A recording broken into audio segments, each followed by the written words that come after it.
This is All Hitches, the Nova Football Podcast. Yo, tune in, lock in, it's the All Hitches show. Dash and Dan on the mic, let the Nova tales flow. From the booth to the field, we hitch up the truth. All Hitches podcast, drop the beat, here's the proof. Dash and Dan in the cut, bringing heat to the game. All right, welcome back to All Hitches, Nova's #1 football podcast. Coach Mason, how you doing, buddy? I'm doing all right. How you doing yourself? I'm doing great. I'll tell you how great I'm doing. This week, I hit up Roy Rogers. You know I love Roy's. Yeah. And, talking to a lot of the youngsters about it, they don't know about Roy Rogers. Not a lot of them left, right? At least not in the Virginia area. I think we looked this up, and there's quite a few like in Pennsylvania. Yeah, you kind of got to go when you go on road trips. Yeah. You'll see a sign, and it says, Red Roof Inn that way, Roy Rogers 2 miles the other way. You'll see those, but you don't see them in areas that people live in, for the most part, or at least not around here. Now, other than Alexandria. Do you know? Because I don't, so I'm asking this question not like I know the answer. Was Roy Rogers heavily involved in this franchise? Did they just buy his name and use his? Yeah, so I do know a little bit about it. Okay. Obviously, he had the show and he would sing songs, Happy Trails and all that stuff. You've been to the museum. I have been to the museum, yes. So you know all about that. Yeah. I think it was Marriott owned, if I'm not mistaken. Oh, okay. I think they owned a lot of stuff, and they just used his name and they thought he'd be a great front man for it. I'm sure at that time, right? Probably was his name. Oh, fantastic. We're getting farther and farther away. We'd be like, hey, Roy Rogers is? I'd be like, who? No. So I made a point to ask a lot of the 15, 16, 17-year-olds this week at the school and saying, okay, who knows? Majority of them did not know it. Then they were saying, that sounds awful. What is it? And I said, you know what? F's for everybody. Y'all got F's. They asked me to kind of give it, and I'm like, I'm trying to talk it up because I want them to try if they ever. They're like, a couple of them were like, I've seen it on road trips, never stopped.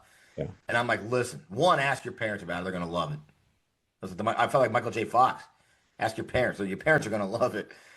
Two, I said, think about, I thought of their two favorite places that they probably hear over like. I was like, it's like a cross between, and this sounds ridiculous, it's like In-N-Out Burger meets Raising Cane's.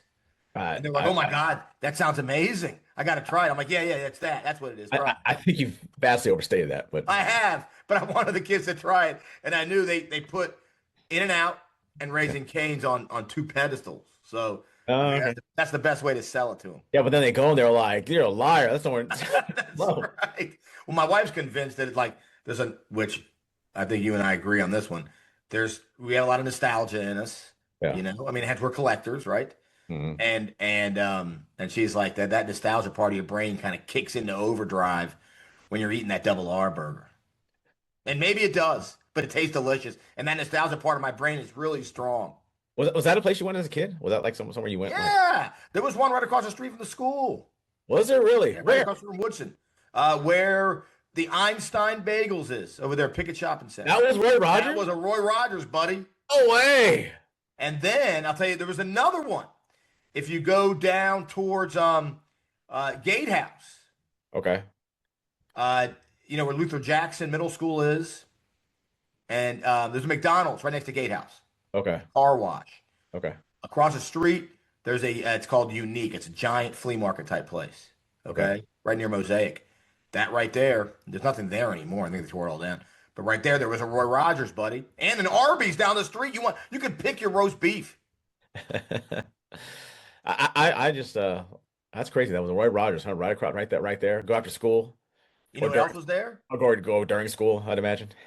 Yeah, all the time. You know what else was there? Right where the Wendy's is on 236 was right across from the school was a Bob's Big Boys. Bob's Big Boy. The old places were so much better than these places, man. The one thing I know that you said was there that it's too bad it's not there anymore because I'd probably go there after school. That where they used to that Fuddruckers used to be. That was right down. Of course, Fuddruckers. The cheese sauce. There's none around anymore. So my brother's in town, and he's like, "Hey, let's go to Fuddruckers." There's the one in Dulles. He wants to go to the one over in Loudon. Yeah, it's all right. You said the one in DC though is supposed to be better, right? That's what I heard, but it's like pick your poison. You got to go to Loudon or downtown. DC. But yeah, I do want to try that. Oh, we're talking about Nova classic spots, right? Well, sort of classic spots. There is a place that is closing down this weekend. I just got noticed. I think it's all of a sudden. You might have had it, you might have not had it. In Fair City Mall, right where the Lifetime is and all that stuff, right in that same shopping center. Yeah. There's a place called Mama Lucia's.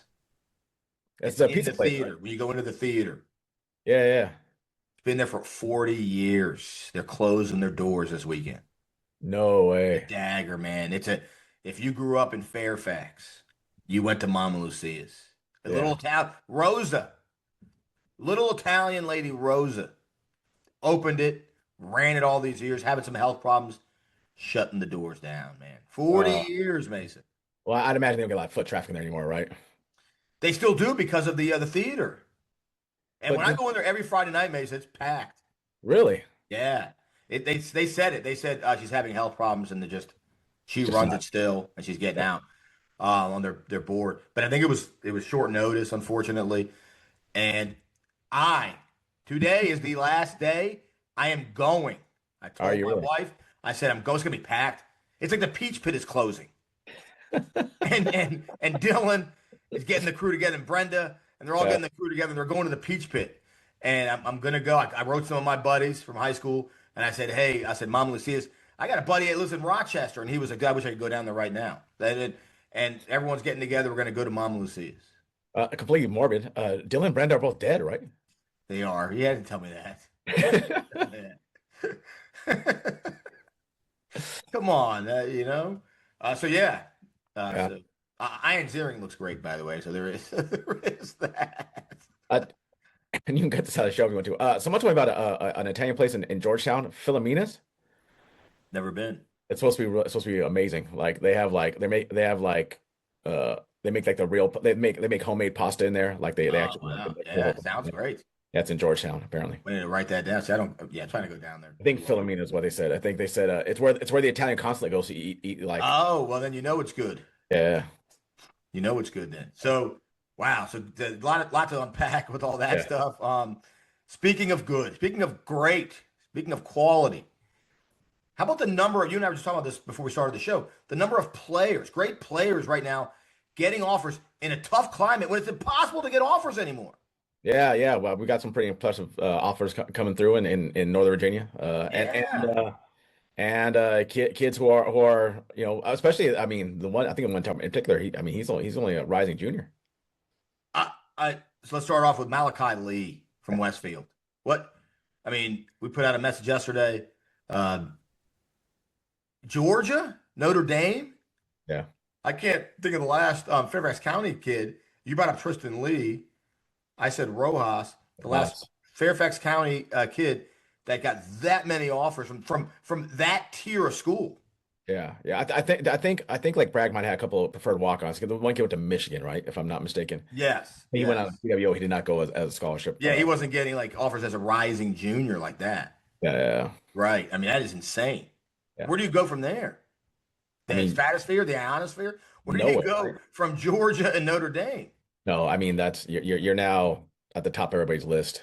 Right. I imagine so. At this point, 4-star. He should be a 5-star at this point. What is it? I mean, but we know those star things can be. I know it's dumb. He might as well, but it's his own bio. If I'm him, if I'm the guy with the offers from as a rising junior, I'm you know what I would do for fun? I'd put 6-star. Right? I mean, maybe. It's your world. But I think of a kid like that is not inflating the stars. I think there are other kids who do that who probably should but look 6-star is a joke, right? There's no such thing. No, but I'm saying he could put 5-star in this thing, right? Yeah. He's the real deal. He's the real McCoy. But you have other kids out there who are putting, these stars from these really right. no name recruiting services. Right. And you're like, come on, man, don't do that. And don't take it from me, the guy who put 6 stars. Yes. I'm the guy in the podcast here, right? I'm not the guy playing. That being said, if any kids out there want us to rate you a 5-star, just send us like $25. Yeah. We'll rate you a 5-star. We had a lot of integrity. So Marquise Sharp. Yeah. From Loudon Sports Academy, by the way, is just, every time I look on Twitter, they got another guy with a huge offer. Yeah, yeah. No, it looks like they really got things rolling over there. Yeah, so Marquise Sharp with another big offer, another several big offers actually. Yeah. That was another one. I saw he had ECU. He had a whole bunch of other ones. Um, I it's just impressive to see. He also had a Caleb Smoot, another guy from Loud Sports Academy. Caleb Smoot. Previously, was he Osborne. Osborne, yeah. But he's got Wake Forest. Yeah. A big deal, big deal. So it's just nonstop, man. They keep coming, they keep coming. Um, Now, speaking of things that keep coming, we have a lot of big events. Like a big events are coming. So Yeah. starting on the 15th, right? Or I know before that, there's the PW showcase. I think on the 12th or 13th. Yeah. Is it? Yeah, it's in the middle of the week from. Yeah, it's in the middle. It's on a Wednesday. So if you go on, it's all over social media. If you haven't seen it yet, and you're a PW kid, I think PW does. There's a Rising Juniors only, if I'm not mistaken. I think you're right. Because you went to theirs, right? I did, but they got going, and then we got lightning and Oh, that's right. Well, the way the weather's been recently, I'm going to go ahead and they're not going to have lightning. We're not quite at lightning warmth yet, thunder warmth. We haven't. We kind of chilled out a little bit here. So yeah, so it's a senior showcase, Rising Seniors, Wednesday, May 13th, 6 p.m. to 9 p.m. Sign up now if you haven't already. It's going to be at Garfield. Mm. Mesa will be in attendance, checking it out. I went last year. They love you at Garfield. You love Garfield. That should be a good event. There's a lot of studs out in PW. Oh yeah, yeah, yeah. There's a lot of talent out there, for sure. So you got that one. You got the Loudon one. The Loudon one. So that one is May 12th, the day before. So I guess I should have gone in order. May 12th, 4:30 to 9. That one is at Brambleton East Community Park. I know you know where that is. That should be a big one. Again, same thing. A lot of studs out in Loudon. A lot of studs. A lot of good players. They're going to have lineman drills, combine drills. They're going to have a 7-on-7 session. Wow. Fun. Yeah, skill drills. So at 40-yard times, broad jump, all you name it. So the whole kit and caboodle over there, Loudoun County. So there's a showcase there. Okay, Andre Joe. I didn't know that. Our guy Andre Jones going to help run that. So that's a guy. He knows Loudoun really well. So you got that one going on. And then the FCPS one, which you and I will definitely be there in an official role, sort of. Kind of, yeah. Semi-official role. We've been asked by the powers that be. Yeah. And to kind of go down there and kind of try and commentate a little bit, kind of add a little spice, a little flair to the event. And so that one is it's just going to be interesting because a lot of the other ones are rising senior, that kind of thing. This is 5 to 9. It's on a Friday. It's all grades, Mesa. It's 9 through 11th. Yeah, I mean, it could be 1,000. It could be 1,000 kids there, Mesa. There could be a lot of kids. There could be a lot of kids. So that's going to be fun. It could be wild. So make sure you've done that no later than May 12th for the registration. I don't know if they put a cap on it. Sometimes they put a cap on these things. This is 9 through 11. It's at Robinson. Now Robinson's got a great giant facility. Yeah, they can handle that stuff. But it's going to be a really fun event. A lot of big, and the cost is minimal for that one too. I think it was like $20 or something. Well, we'll see how this all goes out. My guess is they'll probably tweak it. I mean, this is their first time doing it. Yes. If there's a lot of kids, they'll probably be like, okay, we can't have rising sophomores coming to this thing, right? Right. Just go to the rising senior model. Yes. Yeah, no, I agree. And then Pure Motion doing the testing and stuff. So that should be a fun one. And then our guys on May 23rd, Brent and Andrew, Levels and Dark Visors. I mean, everyone loves those guys. Could run for office right now. They might win. Everyone loves Brent and Andrew. They're doing the Elite High School Combine Showcase. That was invite only, my friend, May 23rd. Yeah. And that's going to be in Fairfax at Flint Hill, local, which is nice for anyone. Free. Yeah. Free, Mesa. Yeah. That's called putting your money where your mouth is. Yeah. And they have a lot of big time coaches come to that thing too. So they do. You said they have Syracuse among others. Yeah, they have quite a few coaches. They have quite a few coaches lined up to show up to that thing. So it should be pretty impressive. Yeah, so and they're doing some pretty cool stuff. So they're doing all the evals and all that. They're also having some seminars there, like NIL and that guy talking to the kids about. I think that's huge. Yeah, no, So on yeah, top of the field stuff, you're and they, educating these people on and parents about the other stuff. and they do quality events. So I They mean, do. they put really quality stuff out there. So I'd imagine if they're going to put their name on it, it's going to be Right. a pretty impressive event. And they're good, and they're just good guys. Yeah, for sure. And it's all about, for them, it's about helping the kids, which is why, again, they always say, we're here to help the kids. A lot of people say that in general, right? We're here to help the kids. We're here to help the kids. And then when it's like, here, give me $300, but I'm here to help the kids. Give me the money, Mesa. What do they say? They say, we're here to help the kids. We're having an event. Oh, yeah, by the way, the event is free. Right. So, and it's local, right? You can't beat that. So, what a time to be alive. If you're a family, Mesa, you got all these shows. These used to exist. Yeah. Local. You used to have to go out of town for this stuff. Yeah. I mean, but now, I mean, there's 4 within a month period. Wild. At some point, we'll see. It might be oversaturated, right? But right now, I think you got every county kind of has their thing, and then these guys have, they invite everybody. Because that one is Maryland is DMV. Theirs is invite only in DMV. And when I say invite only, all the coaches got it. I was talking to them yesterday. I wanted to make sure people understand this. Talk to your coach and ask your coach if you made the list. All the coaches got it, and they were allowing the coaches to kind of help out with deciding who would, who was next level. Yeah. Right, on the team. So talk to your coach and figure that out. All right. And coaches, check your spam in case if you didn't get the email. All right, buddy. Wow, that's a lot. It's a lot happening. I mean, we're in the month of May. I mean, right. It'll be June, July, and then it'll be August. And this is just the appetizer, buddy. We got a good interview today. We do. We have an excellent interview today. We got our guy from McLean High School, Coach Cockerham. He's done a great job over there, man. Yeah, I mean, playoff I think is their first year, and they've been pretty competitive the whole way through. And he's turning out scholarship level athletes. I mean, he's got guys playing in college. So I mean, and with not a huge roster, but he's definitely doing the best of what he got over there. He really is, and I think anyone who's coming from a smaller school, a school who hasn't had a lot of success, right? This is a guy and a program to look at and say, okay, what are they doing? Yeah. Because, let's just say what it is. It's not controversial. They're not Westfield. They're not Madison, right? But they've been playing at times an elite level over the last few years. Yeah, they've definitely kind of pushed the program to the point where they're definitely a force to be reckoned with inside that district. Right. So let's get to it. Coach Cockerham, McLean High School, you're going to enjoy this one. All right, joining us now, we got head coach of McLean High School, Coach Joe Cockerham. Coach, welcome aboard.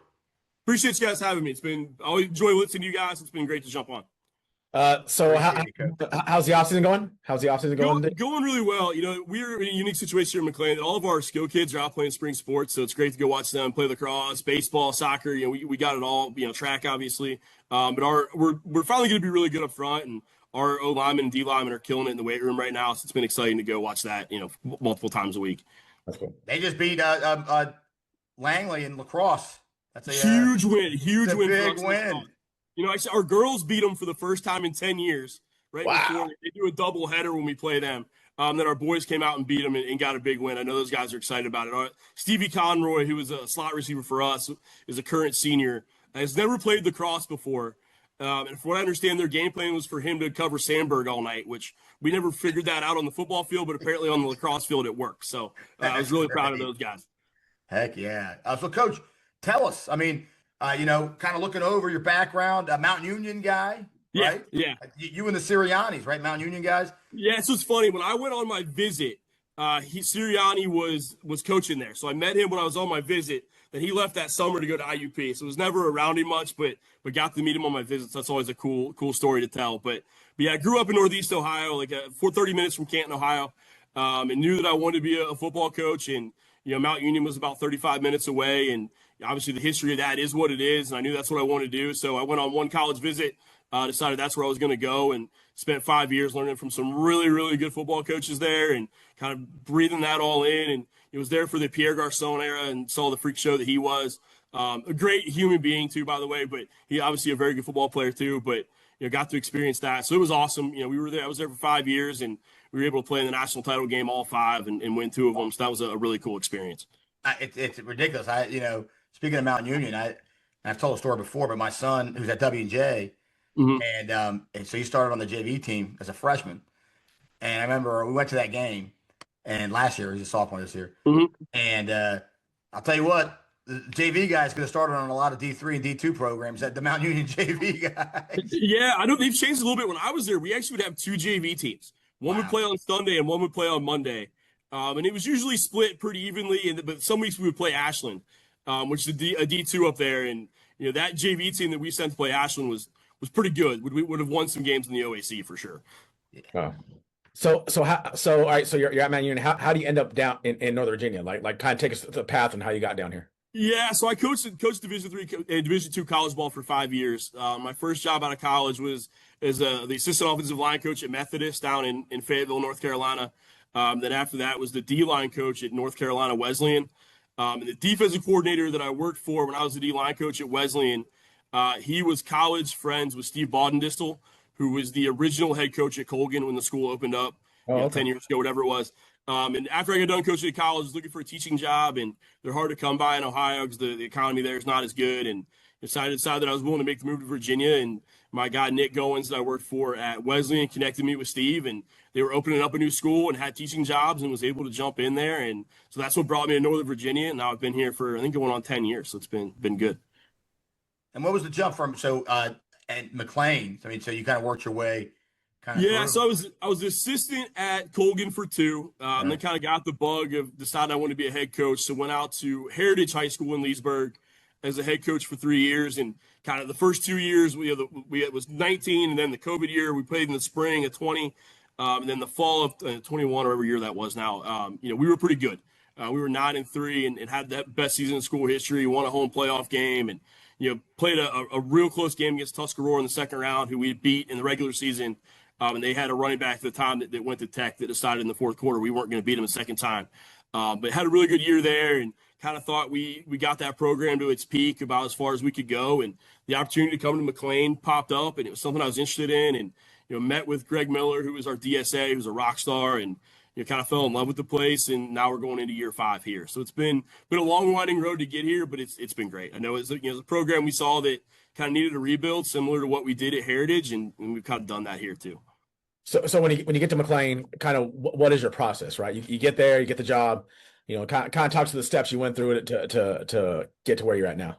Yeah, what I tell our kids is we don't talk about wins and losses. Obviously, we want to win games on Friday nights, but the thing for us is to be better tomorrow than we are today, and better today than we were yesterday. And if you can continue to stack that, whether it be in the classroom, in the weight room, on the football field, but if you continue to stack those days and develop good habits, that winning football games will take care of themselves.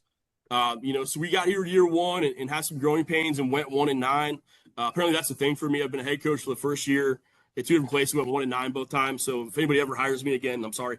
That's what we do. But, went 1-9 and kind of had to go through some growing pains of changing a culture around. And, we got to that second year and got some kids in our building to come out and play football who hadn't before, or had when they were little, but didn't play my first year. And got some kids to come out and went 8-3 in that second year and had a lot of fun with it. And it's really just developing good habits. There's no, magic X's and O's or magic things that we do. It's just developing good habits and getting better every day and letting Friday night take care of itself. Yeah, that was the year, when you had Coach Slay as your DC. Yep, absolutely. And I always say, when you see that, someone's doing something right? When guys are, I remember top of my head, programs that weren't traditional powers, right? Woodson, when Coach Mel Morgan got that Oakton job, right? He did a bang-up job at Woodson. Van Acker, the whole crew did, and hence, and it reflects well. It shows you that there's good things happening, and we're hiring that guy. And so, obviously, that's the first thing Mason and I looked at each other. We said, all right, so teams are hiring McLean assistants. There are good things happening. Slay's my guy. It's funny. I text him probably every day. We were texting about 5 minutes ago. about how things are going over at Wakefield. And, I got to interview. That's a big game, Coach. That's going to be a big one. It is. It's the last game of the year, too. So, Sean, we've definitely talked to each other about how that's going to go. Our kids still know Slay, so there's a little bit of that, too. But that'll be fun. But, when I interviewed him the summer of my first year, he was over at Flint Hill, and we're able to get him on. He coached the O-line my first year and did a killer job with it. The D coordinator job opened up. He expressed interest, and I made him interview like everybody else, and he killed it and came in really well prepared, and really got us into that odd stack stuff that was new in the area at the time, and had been run at Iowa State with the 3 high safeties, and we had the all-state kid that we made that rover position that kind of made it all happen, and he did all the work on that and built a really, really good defense. And I'll tell you a story. We went out for dinner after a game, and my parents were down from Ohio, and we left dinner. My dad goes, "Hey, you're not going to have him for very long, are you?" Just from sitting and having dinner with him, and that turned out to be true. And we're proud of what he's going to do. I'm not going to get into how I feel about how Oakton went, but he did a really good job there, I think. And I think he's going to do a great job at Wakefield too. Yeah, we think so too. Mason, you love that defense, buddy. Oh, I do. I do love that 3-1, man. I do love that 3-1. It is. It when run correctly, like it's very simple. It's not overly complicated. Yep. And I'll tell you, so there was a coach who was getting ready to. He was looking at film, and he was like, "Is it a 3-3 stack?" And I'm like, "No, it's not." Like a lot of coaches, I mean, will look at it and they can't figure out exactly what it is because it just doesn't look anything. And I say this a lot of times when you're a school that's not overpowering with a lot of talent, you've got to do things differently than other schools to make them prepare for you. If you've got to help yourself out some. If you try to run what everybody else is running, and you don't have the talent that they have, you're very easy to prepare for. But if you have something, that is something they've got to for that week have got to prepare for because it looks different. Even though I mean it's football, and it's not. But even it looks different. It helps you out a ton because at least you take the time for them to have to prepare for you as opposed to being like, okay, because the other thing is their kids can't run it. Their kids trying to run that thing that they have. I mean, it's hard enough teaching a kid an offense in over the summer and during the season, right? Imagine trying to teach them a defense or an offense, in a week. In the 3 hours you have to practice, right? So yeah, I really do. I'm a huge fan of it just because, and also because of the other things you can do with it, right? It can look like a multiple, which I think is really cool. It really worked for us. It was right for us at that time. We weren't very good up front. We had some undersized defensive linemen, but it let us play those 2 guys in 4 eyes to where they were in an advantageous spot, and it let us put 8 athletes on the field, and that's why it was really, really good for us, and it really fit the kids we had. I thought he did a really good job of building that thing and putting it together for sure. So now offensively, go ahead, Mason. No, I was going to say, so, when people talk about football here in Northern Virginia, especially in the Fairfax area, the Concord, the Patriots suck all the air out of the room normally, right? Sure. And I think the Liberty and the National gets overshadowed a ton. Kind of talk to us about a little about Liberty District football. And if you want to talk about your teams, you want to talk about just kind of the play over there as well. Yeah, the Liberty District's awesome, man. And I think, you look at this past year, Langley was as good as anybody. Yeah. They had, Madison on the ropes, had Westfield on the ropes regular season. Like, they were really, really good. There's been some really good teams that have come through. And I think the most unique thing about the Liberty is year in, year out, anybody can win it. Anybody can be down that year. Anybody can win it. And I think schematically, it's kind of a throwback to the 80s and 90s. You don't see, 10 personnel, spread, RPO stuff. You see that's what Wakefield was, but you see the wing tee, you see triple option, you see all these crazy things. I got a young defensive coordinator last year that's still with us that came up from Florida, and all he saw was spread 3x1, 2x2, chuck it around. I'm like, wait till you see the Liberty, and we play Herndon, and they hadn't shown it at all, and they come out in the double tight wishbone. We're like, holy crap, and so I think it's unique every week to prepare for, because there's really good coaches that, like you said, that we're not necessarily a powerhouse program, so you have to run some unique things. So you see that every week. I think a lot of the coaches in our league, most of the coaches in our league do a really good job. I think Josh over at W&L they've been talented the last couple of years, but they're also really well coached, and they run schemes that are kind of a pain in the neck to prepare for. So I think the week in and week out in the Liberty, you see stuff that's unique and difficult to prepare for, and it's really a lot of fun. Well, speaking of unique, right? Marshall. Nobody else runs a triple like Marshall does. No. And that goes back to my point again. You having to get your scout team to run that triple the way they run that triple, you're like, it looks okay, but I have no idea how it's going to look until we see a team that actually runs it all the time. Well, it's funny. We have Coach Cobb on our staff, played fullback at Air Force. Okay. So he's kind of our Marshall prep guy. But even he, in practice, he's like, Coach, it's not going to look like this on Friday. Like, it's going to be so much faster. He goes, this is the fastest I can get our guys to recreate it. It's going to be a heck of a lot faster on Friday night. And yeah, that stuff's tough. Coach Masson and I coached against each other over in Loudon as well. And it's kind of the same thing there. And, Rocker, when he was at Rockridge and I was at Heritage, and when he got the job over here, I was like, crap, we got to prepare for that stuff again. But yeah, it's unique and it's a pain for sure. And a lot of, what they don't understand, no other conference, I don't think, quite like we were talking about it off camera a little while ago, is just the different kinds of, where the students are coming from when you're talking about the Liberty. You're talking about Great Falls, right? Yep. You're talking about McLean. You're talking about North Arlington. Mm-hmm. So on top of everything else you were just saying, you also have to talk some families that, when people are writing books, not traditional football families, right? At least some people might say, you're also recruiting in the building. Come play football. Come play football. Yeah, recruiting in the building is the biggest part of being the head football coach at McLean. I can tell you that. I team teach. I teach special ed, government, and team teach with our baseball coach. And our baseball team has won a state title, and they're really always been really good. And he just kind of laughs at every kid that looks decent, walk down the hallway. I pull aside. Like, have you ever thought about playing football before? And it's kind of a running joke in our classroom now of who are you going to pull out of the hallway today and ask them if they're interested in playing football. And every once in a while you'll get. I'll think about it, or you get a lot of. My mom says no, so there's definitely some of that. But that's definitely part of the job here at McLean is find that athlete on the basketball court or on the lacrosse field or whatever it is, and trying to get them to give football a try. Alex Jaffer is our best player that's got a bunch of offers. Before he came to McLean, he was a swimmer. Really? He definitely he has a unique background, and so he wasn't a football guy at all. No, he never played football before he came to us in 9th grade. Coach Bell, who's going to be with Coach Slay over at Wakefield, was with him at Oakton, was our offensive coordinator my first 2 years here. And I'll never forget that he was down helping with freshman practice one day, and he pulls me down and goes, "Hey, you got to come see this kid." And he's a guy that came out late, kind of came out when school started, and was kind of tall, wiry kid with a good frame, but we didn't really know much about him. And about 3 weeks into pads, he's like, "You got to come watch this one." And then we kind of figured out that he was going to be really good. Then he ended up starting for us as a sophomore, and then obviously as a junior, and he'll end up being a 3-year starter, second-year all-league kid if we can stay healthy. And so it's taking a kid like that who football's not part of their background. His father's from Turkey, and football's not part of how he grew up, and getting them to fall in love with it and do it. And that's a lot of fun. That's cool. But that is important, and it's important for the kids to see it. Right. Sure. Because we're, being at Woodson, we've had similar issues, right? With that you're having at McLean, that you've had at McLean and Yorktown and some of those other schools. And if kids see it though, right, and they see him, they see Aiden Reed, right, they see these guys, all of a sudden they're going to be like, "Well, shoot, I'll come out." Yeah. And it kind of works the other way too, right? When those guys don't come out, then other kids are like, "No, I'm not." So I think right now you got a good thing going.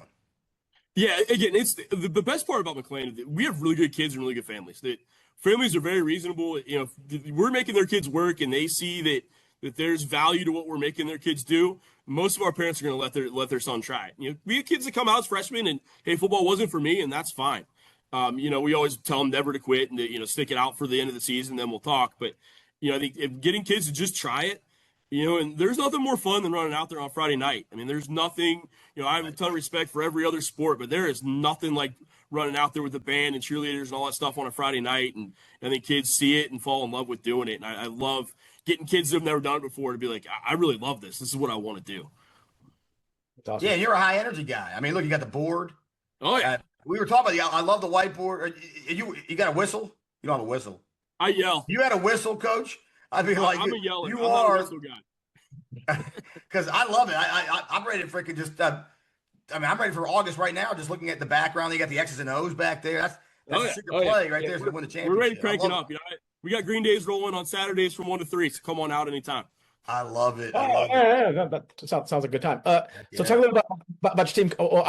I'll give you a chance if you want to talk about some of you guys you have leaving, and then if you want to talk about some of the guys you have coming up for this year.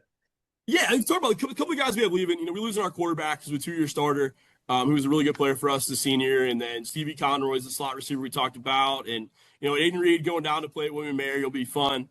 But we're really excited about the group we have coming back. Our rising senior and rising junior classes, we ID'd really early on as special groups for us. And I think we were in a spot to have a good year last year, and going 3-7, winning 2 of the last 3. But we got the injury bug hard. We are now bringing back 8 kids who started games for us on the offensive line last year, which means we started 9 different kids on the offensive line last year. Left tackle broke his forearm on the 3rd play of the season and missed the year. And right tackle blew his ACL the first drive week 4. And both of those kids are back. So went through some growing pains. We started 4 sophomores on the O-line last year that are all 4 going to be really good players. And we're excited about what that group's going to look like. And they're going to lead us. We're going to be strong up front. Bring back 2 starting running backs that they kind of split the season. Chase Ford started the first 5 games for us at tailback and ran for about 450 yards and broke his ankle in the 4th quarter against Yorktown. Then Finn Thompson came in, moved over from defense and played running back the second half of the year and ran for over 500 yards. So having both of those guys back is kind of a 2-headed monster in the backfield for us is going to be huge too. So we're going to lean on our run game more than we have. So I think we're going to have a really strong offensive line and 2 strong running backs. And obviously, breaking in a young quarterback. So you I was going to ask. So you have you're going to have 4 juniors on your offensive line this year. Yes. So that means they're going to be 3 years to. Yeah. That's pretty big. Yeah, we're really excited about that group, and they're putting up great numbers in the weight room, and I think the one senior we'll have starting will be Blake Noggle, who's a really good player that's receiving some Ivy interest, and he's a high academic kid. He'll either be Ivy or Patriot League, so obviously that'll be a big loss. 2 years from now, losing him, but the rest of that group is still young, which we're really excited about. That's awesome. Yeah. So highs and lows for this year. Games that I remember for you guys. That Robinson game. Yeah, double overtime loss, and that was crazy. That was one of the games of the year. Yeah, it was a heck of a football game, and obviously if I was a fan, I think I talked to Coach Blair after the game of that was a great high school football game. Yeah. It obviously sucked for us to be on the losing end of it, but to go into double overtime and then in the second overtime hold them to a field goal, and no disrespect to any of the other players that played in that game, their kicker was incredible. I don't know where he's going, but Robinson's kicker was freaking incredible. He makes that field goal, and then we throw a interception on 3rd down in the second overtime. We had beat Marshall in an double overtime game like that 2 years before, and it ended right in the exact same spot on the same side of the field. It just didn't go our way this time, but a lot of respect for those guys, and I think those were 2 young football teams going at it. And I think they have better days ahead of them, and so do we. And I think you saw a bunch of young kids really grow up in that 4th quarter and overtime. Jaffer, the DN kid, broke his wrist in the first overtime. He didn't tell us till the game was over. Man. It played both ways in the second overtime with it broken and didn't say anything. So, I think a lot of kids grew up in that game. It was exciting. I hope we get to do it again, this year for sure. And that's Robinson. That's a blue blood, man. I mean, anytime McLean can take it to Robinson like that, that's something to hold our head up about. Yeah, we definitely talk about that. I don't care what the records are. Right. That's a big time program in the history of Fairfax County. I think anytime you can get them in your house and get after them like that, obviously we would have loved to pull it out, but I think that definitely showed growth in our program that maybe 4 or 5 years ago that would have gone a little bit differently. But it was a hell of a high school football game for sure. Hell yeah, it was. Well, that game and the Fairfax and the Falls Church game. If things break, you're 5-5. You're 5-5, and I don't know if you get in or not. But they would have gotten in. I think they would have walked in. We were in that 3-way tie for the 4th spot. Right. So it came down to power points. So with those both being non-league games, I probably would have put us in. Probably, I think so. The Falls Church one, kept me up at night because, I tell our kids, I watched the film. I was watching the film at 2:30 in the morning, so I couldn't sleep, and realized that they scored on a 2-point conversion. They beat us by 1, scored a 2-point conversion with 12 guys on the field. And the really? Catch it. Yeah. Oh yeah. So they did the old hide the kid on the sidelines thing and run him in at the last minute on the extra point, except for he was the 12th guy. And he was sprinting forward at the snap. They didn't catch it. No official saw it. And I'll give our official association credit. I sent it in, and I'm not one that sends stuff in. And I'm like, guys, I think this one's really bad. And, I got about a multi-paragraph response of kind of them owning the mistake, which that's all you can do. It is what it is. It's high school football, but that one definitely I about threw my computer through my TV when I saw that he was the 12th guy. I thought I got they got me. Coach does a really good job over there, and they run a ton of unique stuff that's hard to prepare for. But when I got by the 12th guy, I was a little bit upset. But it is what it is. Yeah. What was your favorite win though? The year? What was the favorite win of the year? Oh, for us it was Marshall. It was homecoming at our place. The big rivalry, right? Yeah, it's right down the road. I think for our kids, Langley's kind of the number one, but Marshall's right down the road too. And had got thumped by them the year before. They came over to our place, and it was a heck of a ball game. We were up 20-6 in the fourth quarter. They scored late to make it 20-14. Then they got the ball back, and we were able to hold them and get a turnover and force turnover on the last play.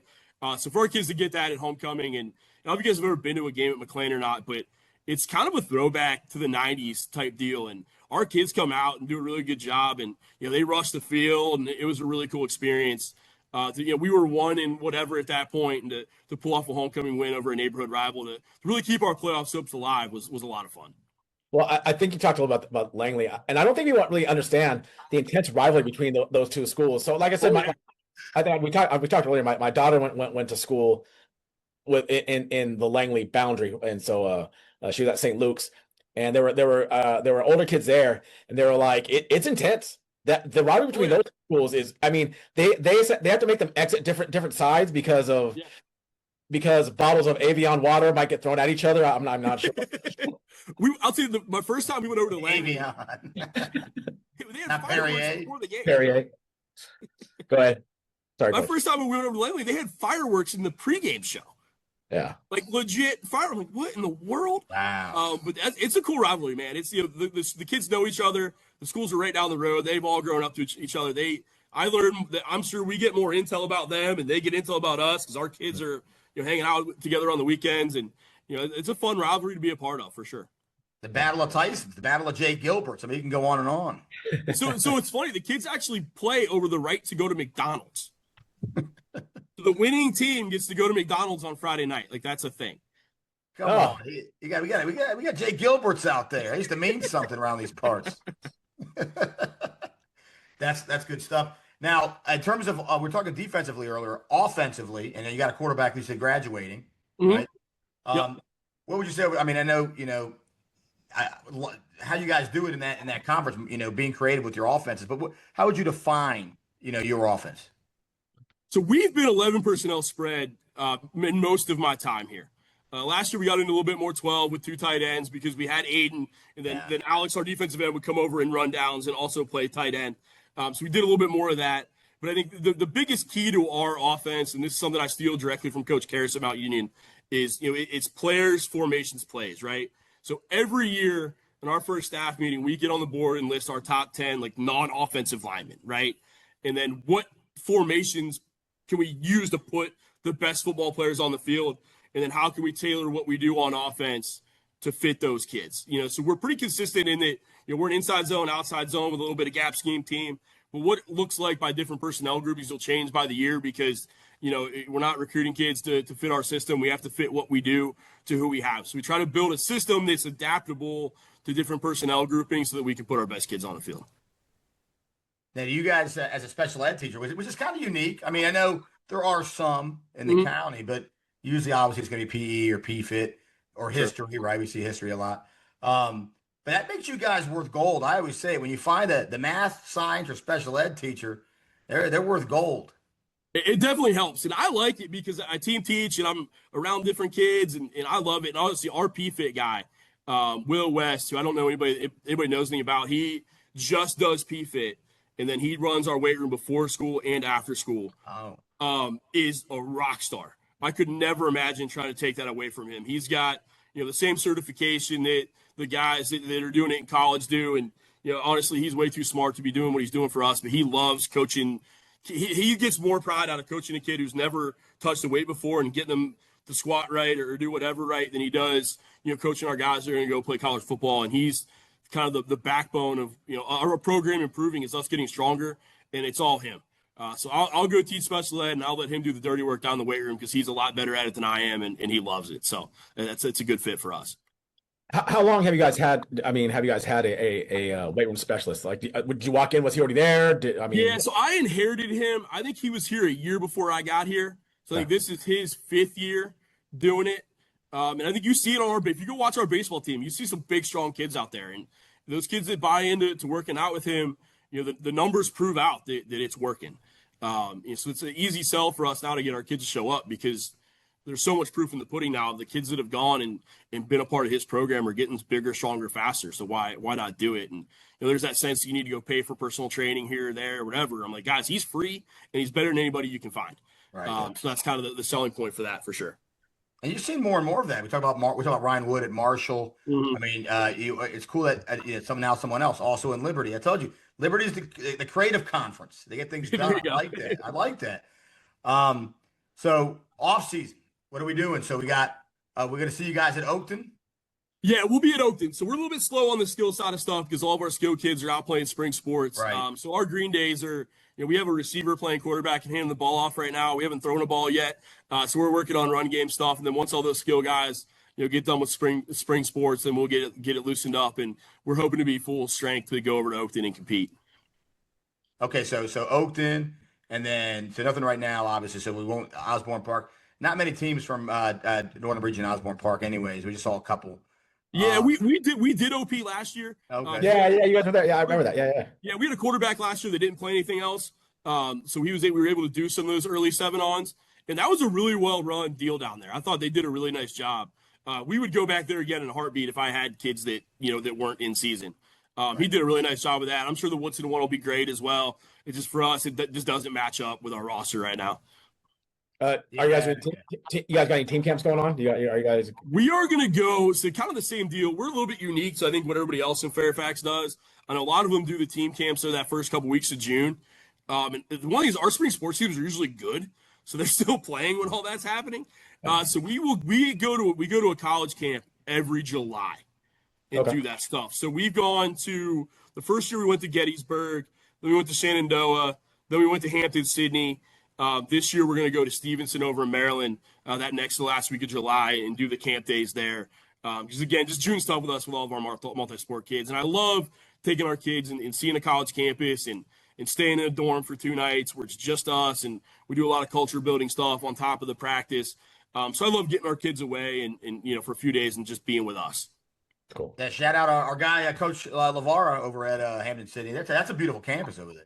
We loved it. They do a really good job there. I knew him, the Mount Union W&J ties. We kind of knew some of the same people. We went down there. The bus, unfortunately, was just ungodly expensive to go all the way down there. So we wanted to get a little bit more local this year. But we had a great experience down there. Coach LeVar does a great job. And if it wasn't so far away, we would probably go there every year. We went down there and got the scrimmage against a team from South Carolina that James Island, I think, who I followed them. They went 12-1 or something like that had been in spring ball since March. So they've been in shoulder pads since March, and we put them on for the first time that day. So you can imagine how that went. But we had a little trial by fire down there, and we survived it, so it was fine. But, Coach LeVar does a great job down there. Just the distance kind of got in the way. Yeah. I got to ask you, we were joking earlier. It's not McDonald's. Where's the spot? Where's the big win? You guys are excited, Coach. You're gonna talk to some of the coaches. Where are you going afterwards? So we got a couple places. I think I told you guys last year about Mark's Pub, which is actually closer to Marshall. It's right over, almost next door to Marshall. We go there. The problem with that on Friday nights is it's a little bar and they have a live band, so we can't talk. Okay, that's so right. we've given up on that Friday night. So if we had a big win, we go to Patsy's. That's where our admin goes. And if we go there, sometimes they'll pay for an app or something. So those are our 2 spots. Patsy's after a big win. If not, we go over to Mark's. So those are our 2 spots for sure. I mean, you got a lot of spots there. Patsy's is a good one. I'm always telling Mason gives me a hard time. I'm a big Great American guy, so you can't go wrong. Oh, yeah. Can't go wrong. You can't go wrong. I get the drunken ribeye. Can't go wrong with that. Yeah, we're usually like into chips and dip at that point in the night. That's true. That's true. You're getting a big ribeye at midnight. Although that's something I might do. Coach, it's good stuff, man. I can't wait to see you guys. Yeah, come on out, man. We'd love to have you guys. I appreciate you having me, and this has been a joy. So I appreciate you guys taking the time. Yeah, Coach, stick around for a sec here after we get off. Yeah, we'll see you at Oakton, and I'll try and get one of those green days. Best of luck to you guys this year. Mason, I think this could be a squad to look out for with all those returning linemen. Absolutely. I mean, that sounds like something coming together. Appreciate you guys. All right, Coach. We'll talk soon. Yes, sir. All right, take care. Brian, great interview, man. He had a lot of energy, Mason. Yeah, I can see kind of why what gets the kids out playing for him. He seems really know his personnel really well, and just kind of definitely brings a lot of high energy and a common sense stuff to his program as well. Yeah. He had the whiteboard back there. Did drawing up plays. As soon as he was done with us, I think he went back. He took the cap off the thing. He started doing more, drawing more plays up. Looking like Gruden's QB camp, right? Right, that's right. So he does have a lot of energy, and like you said, I mean, when you start, when you've made it, obviously you're winning stage and all that kind of stuff, but also another indicator of really being a successful coach when your guys start getting hired for head coaching jobs. Yeah, you're right. Yeah. He's bringing quality people, right? That Right. kind of the next one. And his obviously we know, his DC, right? Went to Oakton, right? Now at Wakefield. And now at Wakefield. So, and good guys, they still talk, obviously. So, but I'm just, who knows? I mean, he keeps, and it'll always be the DC on his staff because he runs the offense, like he said. Yeah. He's the one running, or majority of it at least. So good stuff, man. Good stuff. I'm ready, buddy. Honestly, I'm ready for the season to start. I mean, yeah, I am too. But I do like the summer. No. Well, don't worry, buddy. Don't worry. Season starts in summer. Slow down. Because everything has been kicked up so early now. Yeah. Don't worry. You're gonna feel like you're in the middle of your summer when the season starts. And honestly, right now with the weather being what it is, we have a real spring. Oh yeah. I mean, you're talking about 60s, 70s. I know we had that bout of 90s like 2 weeks ago, but I think that's behind us. I think I'm looking at the 15-day, and it's going to be spring. I just as long as we don't have any rain for these events, that ruins all these upcoming events. I'm good. I'll deal with 60s. I don't care. Just no rain. Yeah. All right, buddy. Well, I have a big day. I got to go eat a cheesesteak for old time's sakes. Yeah. Are you gonna buy a full pie and take it home? Yeah, probably. I think we'll do the pie. Maybe we'll do the pie for dinner, and I'll just, I go ahead, put a gun to my head. I'll eat the cheesesteak and the pie. Yeah. It's just one of those things. They were known for one of the best cheesesteaks in Fairfax. Really? Yeah, they were known for that. Yeah. So I always would do both. Actually, and they're calzones. They made a mean calzone. Hey, really? They did everything good, man. And Rosa she was Italian. Yeah. Come on, buddy. You don't see a lot of that. Yeah, I mean, darn well you don't see a lot of that. well, I think that Not in this area. but that stems from like there's a family-owned business. The kids eventually grow up, and then they're not interested in running the business for whatever reason. I mean, I'm not good or bad. I mean, Right. No, 100%. not judging them, but it wasn't their passion. Right. It was it was the parents' passion. Eventually, they're like, I can't do it anymore. And if the kids don't want to take that mantle, There you are. off it goes. Like hopefully we one day, our kids will want to run the Nova Football Podcast, and if they don't want to do it, then it's going to go away. Although I think you're right. Not a lot of restaurants hang around that long. I don't know if that'll ever be a thing again. No. My favorite places growing up as a teenager, Yeah. when I could get around with friends and that kind. I don't mean when I was a little kid, but it's just as a teenager. Some of my favorite, they're all gone now. This might put the nail in the coffin. Oh. This one might put the nail in the coffin. Are you gonna listen to Boyz II Men So Hard to Say Goodbye? Yes, but you know what? Now I am.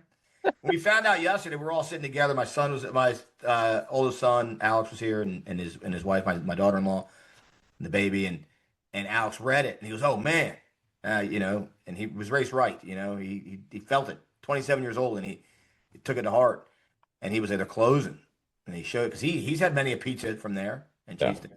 He knew, and he showed it to me. They had a Facebook post. He showed it to me, and my wife looks at me, and starts laughing and says, "Are you going to cry?" And I go, "So what? I might. Maybe I will. Maybe I will." What you got? What you get? Some Wow burgers and some French fries. Maybe I will. She didn't know. She grew up in Arlington. Yeah. She doesn't have this love affair that I have with key food spots. How is she gonna feel when the shawarma place closes down? Huh? How is she gonna feel? Yeah. Yeah. Don't say that. Lovely Taverna. How's she Don't gonna say feel? that because I love that place too. Don't say that. That was more early adulthood for me as I discovered that place. Yeah. Because, like I just said, all the spots from teenage years are closing. The next level is going to be the early adulthood places are going to close. So oddly enough, and we're talking right now, knowing this is part of the show anyway. There was a place that near my house that had a cherry slush that was different than anybody else's cherry slush. It was amazing, and I remember, God, I don't know, it was before we left California. I didn't go back to my neighborhood a ton after, but I went there to get cherry slush. I really wanted one. They were like, it was new ownership, and they were like, oh, we don't have those anymore.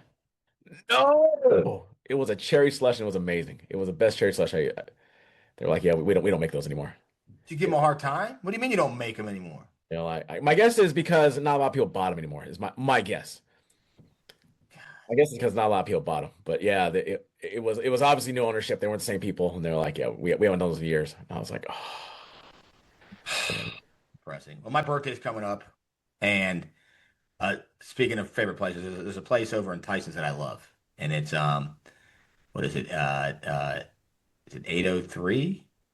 What is it? It's called Chop House over in Tyson's, and it is 801. Sorry, 801 Chop House.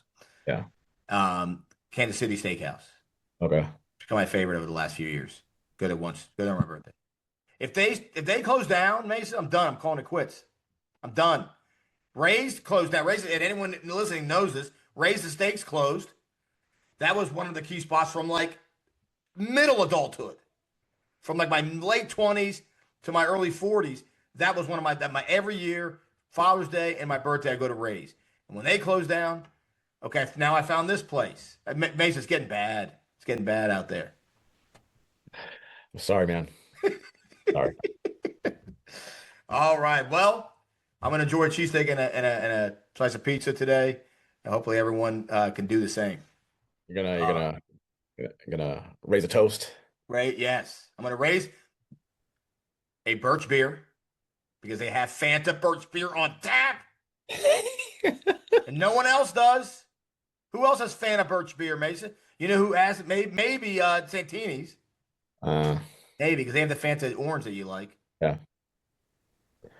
All right, I'm disgusted. I'm so upset. I'm gonna go cry off camera now. All right, action-packed shows coming up. Tune in, and from all Hitches, Dash and Dan, we'll see you guys next time. Yeah.